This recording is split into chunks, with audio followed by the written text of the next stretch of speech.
Bienvenue dans cette deuxième vidéo sur le chapitre de l'engagement politique. Dans la dernière vidéo, on a juste fait une petite introduction pour que tu comprennes pourquoi tu étudies l'engagement politique au lycée. Après ce petit point historique, je t'ai dit que pour bien comprendre l'engagement politique, il fallait revoir les bases et notamment les formes de l'engagement politique. Et c'est ce qu'on va essayer de faire dans cette vidéo. Donc là, la question qu'on peut se poser, c'est à travers quels outils les citoyens peuvent s'engager politiquement, quelles sont les différentes manières dont disposent les individus pour faire entendre leur voix. Et bien là, il existe deux catégories de formes d'engagement politique. Les formes d'engagement conventionnelles et les formes d'engagement non conventionnelles. Donc dans les formes d'engagement conventionnelles, on va juste parler du vote. Et dans les formes d'engagement non conventionnelles, on va analyser le militantisme, l'engagement associatif et la consommation engagée. Donc commençons par les formes d'engagement conventionnelles avec le vote. Le vote, c'est la forme de participation politique la plus fréquente. C'est une forme singulière d'engagement politique car c'est un rituel social qui donne une forme concrète à la démocratie. C'est un droit démocratique important, mais c'est également un devoir. Attention, un devoir pas au sens juridique, mais bien au sens moral. Donc c'est un devoir car choisir ses représentants, c'est reconnaître la légitimité de la démocratie représentative. C'est un acte individuel qui permet d'exprimer une opinion personnelle protégée des influences extérieures par le secret de l'isoloir. C'est également un acte contextuel car il dépend des effets de la situation politique et électorale du moment, du déroulement de la campagne et du positionnement de la majorité des électeurs sur les choix de société. Lors de la participation électorale, l'électeur peut exprimer ses opinions, ses choix de différentes façons. Il peut décider de soutenir un candidat dont les idées et les valeurs résonnent avec les siennes, exprimant ainsi un suffrage positif, donc un véritable soutien. Il peut également choisir de voter blanc. Donc ça veut dire qu'il laisse son enveloppe vide pour signifier qu'aucun candidat ne représente ses convictions. Ou encore, il peut exprimer un bulletin nul, c'est-à-dire que le bulletin de vote est non valide, soit parce qu'il y a deux bulletins dans l'enveloppe, qu'il y a des écritures, des rayures dessus. Le vote blanc et nul n'affecte pas directement l'issue du scrutin, car ils ne sont pas comptabilisés. Mais ils permettent d'indiquer un mécontentement ou un désaccord vis-à-vis des options de candidats proposées. La fréquence du vote en tant que forme de participation politique est importante. En 2022, malgré une abstention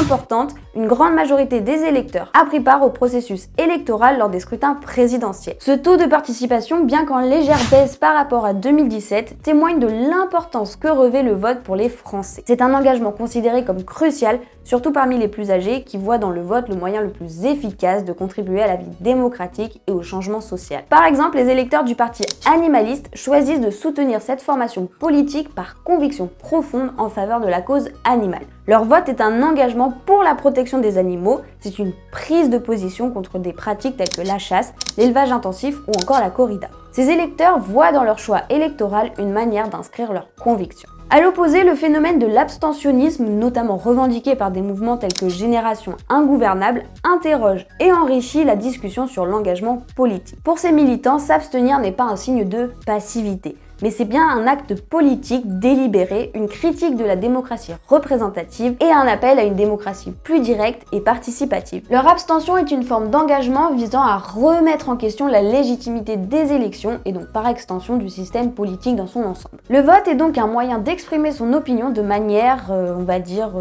institutionnelle. Mais il existe des formes d'engagement non conventionnelles et ce qu'on va voir tout de suite. Donc il y a trois formes d'engagement non conventionnels. Le militantisme, l'engagement associatif et la consommation engagée. Donc lorsqu'on parle de non conventionnel, on entend tout engagement hors des temps électoraux qui cherchent à influencer le pouvoir politique. Et nous, on va commencer par le militantisme. Donc le militantisme représente un pilier fondamental de l'engagement politique car il incarne une participation active et engagée au sein de la société. Le militantisme dévoile une facette plus dynamique et proactive de cet engagement. Il se manifeste à travers l'adhésion et la participation active à divers types d'organisations telles que les partis politiques, les syndicats ou encore les associations. Cette forme d'engagement dépasse largement le simple fait d'être membre de ces organisations. Elle implique une contribution concrète et régulière qui va bien au-delà d'une cotisation financière. Les militants vont investir de leur temps, de leurs compétences et parfois même de leurs ressources personnelles dans le but de soutenir et de faire avancer leur cause. Les actions militantes sont diverses et adaptées aux objectifs poursuivis par chaque groupe. Dans le cadre d'associations humanitaires, cela peut inclure la distribution de tracts, de vêtements ou de denrées alimentaires. Au sein des partis politiques, le militantisme prend la forme de la distribution de tracts, de la participation à des réunions et des débats, du collage d'affiches, des opérations de porte-à-porte ou même de la candidature à des élections. Ces actions sont essentielles pour diffuser les idées du parti, mobiliser les électeurs et influencer le débat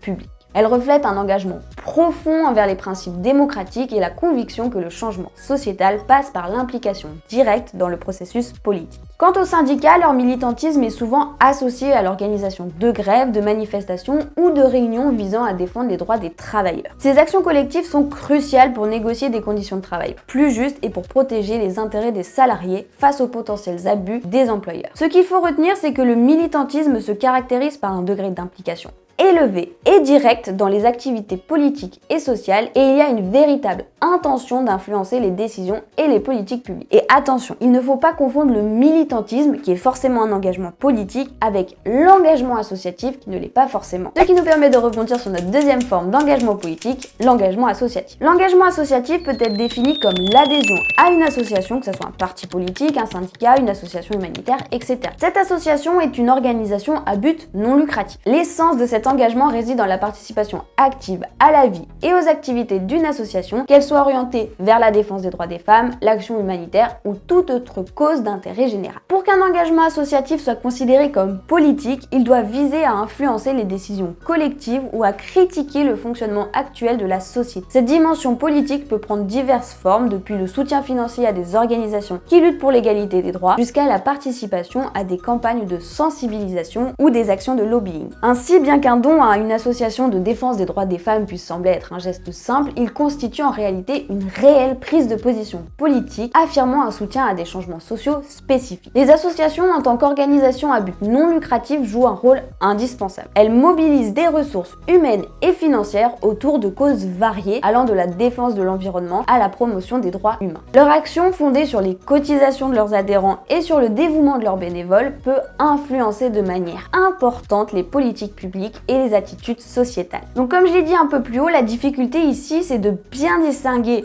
militantisme et engagement associatif. Si tout engagement associatif peut être perçu comme une forme de militantisme, donc dans la mesure où il implique une participation active à une cause, eh bien le terme militantisme évoque souvent une implication plus directe et plus conflictuelle dans le champ politique. Le militantisme partisan et syndicat, par exemple, se caractérise par une lutte pour le pouvoir ou pour des changements législatifs spécifiques, tandis que l'engagement associatif peut avoir une gamme plus large d'actions, incluant l'éducation, la sensibilisation et le soutien direct aux communautés. Passons maintenant à notre troisième forme d'engagement politique non conventionnel, la consommation engagée. Donc la consommation engagée émerge aujourd'hui comme une forme d'engagement politique non conventionnel. Cette forme d'engagement se manifeste à travers les choix de consommation guidés par des principes politiques et non sur l'intérêt individuel. Ça peut être choisir de ne pas consommer de produits issus de l'exploitation animale ou boycotter certaines marques ou produits pour des raisons éthiques. La consommation engagée se distingue par son aspect quotidien et personnel, permettant à l'individu d'exprimer ses convictions politiques à travers ses choix de consommation, ce qui marque ainsi la naissance d'un nouveau type d'acteur, le consommateur citoyen. Cette forme d'engagement se distingue aussi par sa diversité. Elle touche à des causes variées telles que la qualité de l'alimentation, le respect de l'environnement, le bien-être animal ou encore le respect des normes sociales justes. Si on prend l'exemple du boycott qui est très utilisé aux États-Unis, le consommateur va exprimer son refus de soutenir des produits, des entreprises ou des pays dont les pratiques sont jugées contraintes à ses valeurs. Ce refus d'acheter devient ainsi un vote, une façon de signifier aux acteurs économiques et politiques qu'un changement est nécessaire. Les campagnes de boycott sont souvent médiatisées et elles montrent la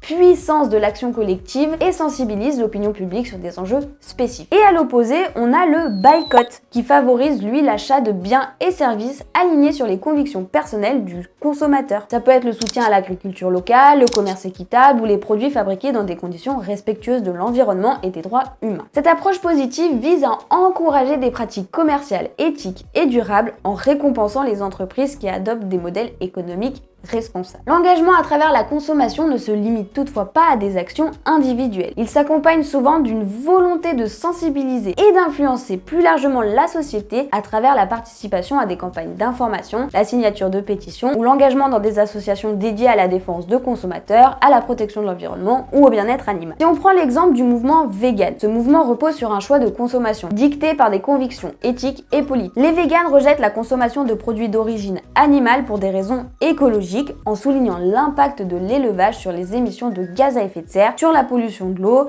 la déforestation et la maltraitance animal. Par leur choix de consommation, ils cherchent à promouvoir un changement sociétal, démontrant ainsi que la consommation engagée peut être une forme d'action politique puissante. Un autre exemple, c'est le choix conscient des modes de transport, comme privilégier le train ou le vélo plutôt que l'avion ou la voiture. Ce choix, popularisé par des figures comme Greta Thunberg avec le mouvement Flixcam, je sais pas si je l'ai bien dit, Flixcam, où la honte de voler vise à encourager des politiques de transport plus durables et à influencer les décisions politiques en faveur de l'environnement. Donc la consommation engagée en tant que forme d'engagement politique non conventionnel illustre la capacité des individus à utiliser leur pouvoir d'achat comme un levier pour le changement social et environnemental. Elle révèle une prise de conscience et une volonté d'agir pour une société plus juste et plus durable. Donc on a vu que les individus disposent d'un certain nombre de moyens d'action pour se faire entendre et influencer les décisions politiques. Et tous ces moyens d'action, c'est ce qu'on appelle les répertoires d'action. Donc pour rappel, il y a deux grandes catégories de répertoires d'action. La catégorie conventionnelle avec le vote et la catégorie non conventionnelle avec l'engagement associatif, le militantisme et la consommation